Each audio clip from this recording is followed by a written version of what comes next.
अक्सर जब हम रईसों की बात करते हैं तो अमीरी का लेवल करोड़पति और अरबपति से मापते हैं। चाहे एलन मस्क हो या बर्नार्ड अल्टोस से लेकर भारत के सबसे बड़े कारोबारी मुकेश अंबानी, अरबपतियों की टॉप 10 लिस्ट तो आपने खूब सुनी होगी। लेकिन अब इसमें एक नया वर्ड जुड़ने वाला है, खरबपति।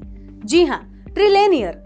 अब आप पूछेंगे कि दुनिया का पहला ट्रिलियनियर कौन होगा, तो इसका जवाब है सोशल मीडिया साइट एक्स से लेकर टेस्ला और स्पेस एक्स जैसी कंपनियों के मालिक एलन मस्क। मस्क के सिर पर जल्द ही दुनिया के पहले खरबपति का ताज सजने वाला है। अब आप सोचेंगे इससे मुझे क्या, तो हम भी कह रहे हैं कि पहले खरबपति से आप भले ही आपका राफ्ता ना हो, लेकिन दूसरे खरबपति नाम पर आप जरूर चौंक जाएंगे, क्योंकि दूसरा खरबपति भारतीय होगा। जी हाँ, भारत के बेहद चर्चित कारोबारी और देश के सबसे अमीर कारोबारी गौतम अडानी दुनिया के दूसरे ट्रिलियनियर हो सकते हैं। अब सवाल है कि दुनिया को पहला ट्रिलियनियर कब मिलेगा, तो इसे लेकर विशेषज्ञों ने फिलहाल मौजूदा आंकड़ों के आधार पर एक अनुमान व्यक्त किया है। विशेषज्ञों के अनुसार दुनिया को पहला खरबपति साल 2027 तक मिल सकता है। इस लिस्ट में एलन मस्क सबसे आगे है। एलन मस्क की मौजूदा नेटवर्थ 1 लाख करोड़ डॉलर पहुंच सकती है। इन्फोमा कनेक्ट एकेडमी की एक स्टडी के मुताबिक टेस्ला, स्पेस एक्स और एक्स जैसी कई कंपनियों को चला रहे मस्क की नेटवर्थ सालाना 110% औसत रफ्तार से बढ़ रही है। इसके मुताबिक 2027 तक उनकी नेटवर्थ 4 गुना से ज्यादा बढ़ जाएगी। वहीं जानकार ये मान रहे हैं कि दूसरे जो खरबपति हैं उनके लिए 1 साल और इंतजार करना होगा। माना जा रहा है कि 2028 में भारत को पहला और दुनिया को दूसरा ट्रिलियनियर मिल सकता है, लेकिन ऐसा तब होगा अडानी ग्रुप की नेटवर्थ में सालाना 123% की तेजी आए तब।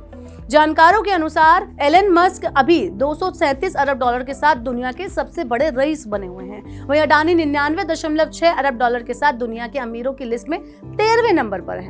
अब जान लेते हैं कि अडानी कैसे दूसरे ट्रिलियनियर बन सकते हैं। तो एक स्टडी के अनुसार टेस्ला, स्पेस एक्स जैसी कई कंपनियों को चला रहे मस्क की नेटवर्थ में 7.73 अरब डॉलर की तेजी आई। वहीं दूसरी तरफ अडानी की नेटवर्थ सालाना 123% की औसत रफ्तार से बढ़ रही है। ऐसे में अगर अडानी की दौलत जो है वो इस रफ्तार से बढ़ती है तो वो आसानी से 2028 तक खरबपति बन जाएंगे।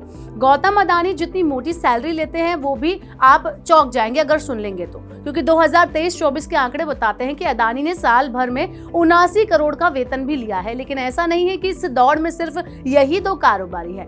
जानकार ये भी मानते हैं कि 2023 तक कई और खरबपति देखने को मिल सकते हैं। इनमें AI चिप बनाने वाली कंपनी एनवीडिया के CEO जेसन हुआंग भी शामिल हैं और इंडोनेशिया के सबसे बड़े रईस प्रोजोगो पेंगेस्तु का नाम भी इसमें शामिल है। वहीं फ्रांसीसी कारोबारी और दुनिया के तीसरे बड़े रईस बर्नार्ड अर्नोल्ट का साल 2030 तक खरबपति बनने का जो है नाम सामने आ सकता है। उसी साल फेसबुक की पेरेंट कंपनी मेटा के CEO मार्क जकरबर्ग भी खरबपति क्लब का हिस्सा बन सकते हैं।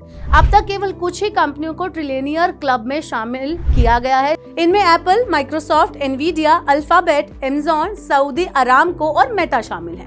वॉरेन बफे की कंपनी वर्कशायर हैथवे ने भी हाल ही में $1 ट्रिलियन का मार्केट कैप हासिल किया है। हालांकि सितंबर का महीना अरबपतियों के हिसाब से अच्छा नहीं रहा। सितंबर के पहले हफ्ते में दुनिया के शेयर बाजारों में भारी गिरावट के कारण दुनिया के टॉप 20 अमीरों की नेटवर्थ में भी भारी गिरावट आई। उनकी नेटवर्थ करीब 60 अरब डॉलर कम हो गई। मस्क की नेटवर्थ एक झटके में 13 अरब डॉलर कम हो गई।